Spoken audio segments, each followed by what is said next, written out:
Watermelon ice cream செய்யலாமா? சர்க்கரை இல்லாமல், பால் இல்லாமல், க்ரீம் இல்லாமல் சூப்பராக இருந்தது. எப்படி செய்யலான்னு பார்த்துடலாமா?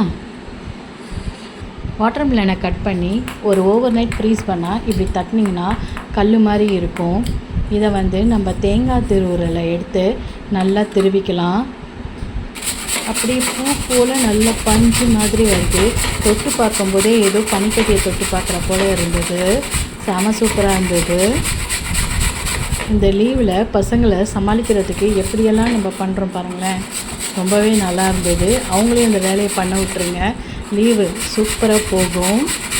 அப்புறம் என்னங்க, அதுக்கு மேலே அழகாக ஒரு தேனை ஊற்றிட்டு புதினா இலையை வச்சுட்டு பசங்களுக்கு சாப்பிட கொடுங்க. அவங்களையும் இதை பண்ண சொல்லுங்கள். செம க்ரியேட்டிவாக செம சூப்பராக இருந்தது.